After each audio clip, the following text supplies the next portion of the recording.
Всем привет, с вами на связи Андрей Афинашный, канал TestLab. И надоело мне снимать в сервисе, поэтому сегодня будет вот такой задний фон. В общем, касаемо сути сегодняшнего видео. Прошло где-то более уже 100 выпусков, посвященных светодиодным лампам и линзам на моем канале. Я считаю, что нужно подвести некий итог вообще о том, где лучше использовать светодиодные лампы, а где лучше их не использовать. Поэтому в этом видео давайте поговорим не о какой-то конкретной модели светодиодных ламп, а о лампах в общем. Потому что за время тестов выявились такие закономерности, которые уже повторяются из раза в раз. Вот об этих закономерностях я и хотел бы рассказать вам. Ну и давайте начнем наш разговор с той ситуации, куда лучше всего ставить светодиодные лампы и где они дадут максимальный прирост в освещенности именно дороги. Особо внимательные зрители моего канала, наверное, уже заметили, что лампы H4, по ним тестов у меня больше всего. И вот это связано с тем, что если у вас на автомобиле стоит лампа H4, то в 99% случаев, установив светодиодную лампу на место галогенки, вы получите офигенный прирост освещенности. Он там, как правило, в 2-3 раза. То есть H4 и светодиодные лампы — это must have. Там вся проблема в том, чтобы сама светодиодная лампа была сделана грамотно и качественно, то есть попадала в фокус, то есть у нее были чипы с маленькой площадью, а не с большой, как у дешевых светодиодных ламп. И тогда при установке таких ламп, грамотных, качественных, вы получите офигенный прирост в свете на дороге. Почему цоколь H4 является самым мажорным в плане именно прироста освещенности? Связано это с тем, что сама галогенка H4, она сделана была давно спроектирована, и конструкция ее, мягко говоря, не оптимальна. Поэтому получается, что КПД лампы совсем маленький. Но поскольку КПД галогеновой лампы маленький, то светодиоды, исправляя вот эти недоработки вот этой конструкции, очень и очень хорошо замещают данную галогенку в этом цоколе, и вы получаете как пользователь как минимум 2-3-кратное улучшение освещения на дороге. Кроме того, светодиодная лампа H4, благодаря своим самым большим размерам, она является наименее теплонагруженной. Это тоже, как вы понимаете, положительно сказывается на характеристиках светодиодов. Ну и как результат этого действия вы видите еще больше прироста в освещении на дороге. Следующим типом фар по эффективности светодиодных ламп являются так называемые моноцикаля в рефлекторных фарах. Моноцикаля — это цикаля H7, HB4, H11, то есть раздельный, соответственно, свет, секции отдельно ближнего света. В них тоже светодиодные лампы светят достаточно хорошо, но прирост уже несколько меньше. С чем это связано? Связано это с тем, что сама конструкция галогенки уже делалась после лампы H4, разрабатывалась после, и в данной конструкции уже были учтены недостатки лампы H4, то есть эффективность самой лампы накаливания, то есть галогенки, стала намного выше. Естественно, галогенка стала светить ярче. Именно поэтому этот стандарт как бы и сменил более устаревший стандарт лампы H4. Поэтому светодиодам в этих цоколях уже тягаться с галогенкой посложнее. Но все равно где-то от 1,5 до 2 раз мы можем получить освещенность. Правда, этого можно достичь только на хороших и качественных лампах с продуманной системой теплоотвода и с правильной фокусировкой. Я надеюсь, вы, кто смотрит контент на моем канале, соответственно, понимает, чем качественные диоды отличаются от некачественных. В особой, так сказать, подгруппе этих ламп и этих цоколей являются фары, у которых эти цоколя установлены не вертикально, а под некоторым углом. Я делал даже видео на эту тему, и суть в чем? Вот в таких фарах, где посадочное место установлено под углом, даже качественные светодиодные лампы могут светить совершенно неправильно. Кому интересно, почему, посмотрите, пожалуйста, это видео. Но вкратце скажу, что связано это с тем, что сама галогенка, установленная в фару, она светит на 360 градусов, и ей, в общем-то, все равно прямой, у нее цоколь посажен прямо, либо под углом.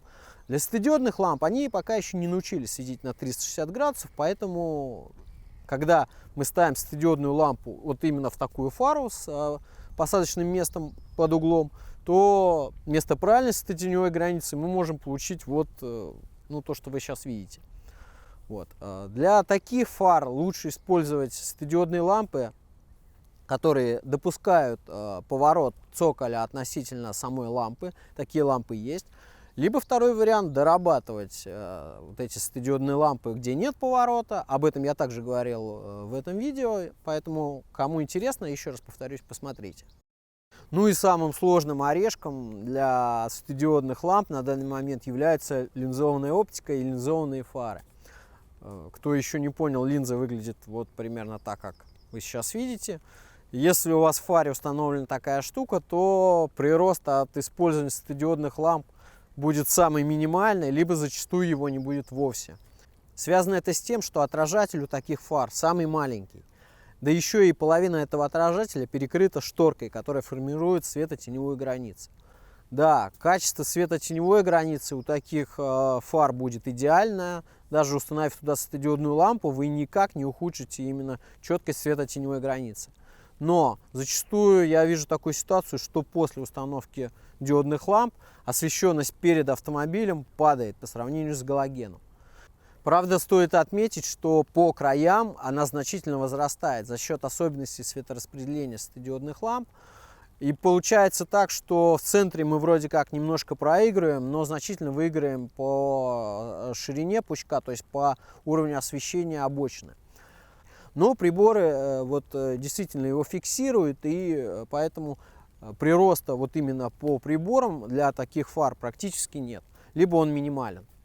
Тут, конечно, есть некий нюанс такой, что за счет большей чувствительности человеческого глаза к белому свету, чем к желтому от галогена, вы вот это снижение можете и не заметить. Ну и самым сложным из самых сложных вариантов для светодиодных ламп это является цоколя H1 и H3, установленные, как вы понимаете, еще и в светодиодную фару.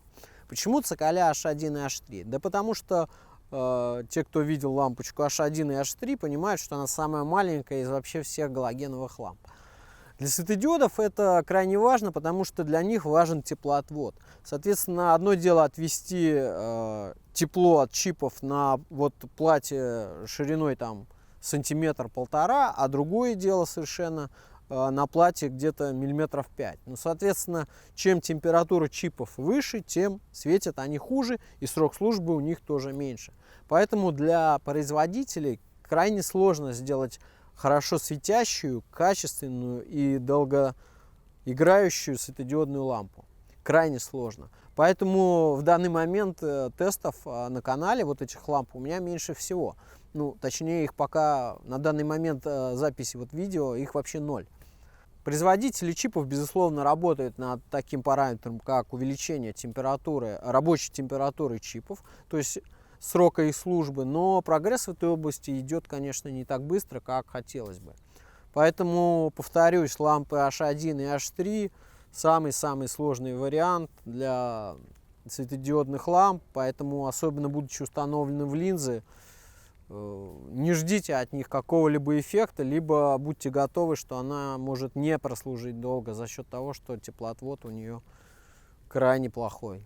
Вообще для владельцев автомобилей с линзованными фарами гораздо более эффективной является вот установка светодиодных линз, чем установка в линзы светодиодных ламп, существующие линзы. Потому что, во-первых, там значительный сразу прирост в освещенности в 3, в 4, в 5, в 10 раз. Зачастую я наблюдаю, вот у нас в сервисе мы очень часто меняем, берем обычную вот эту галогеновую либо штатную ксеноновую линзу выгоревшую, ставим на ее место светодиодную. И человек получает зачастую где-то до 10 раз увеличение освещенности. Цены на светодиодные линзы значительно падают. За последние полгода они упали так процентов на 40-50. То есть это уже не те космические деньги, что в прошлом году.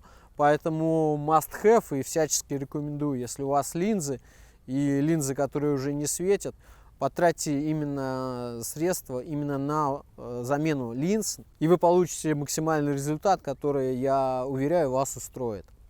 прикидывайте, какая ваша ситуация, и принимайте решение об установке либо не установке светодиодных ламп.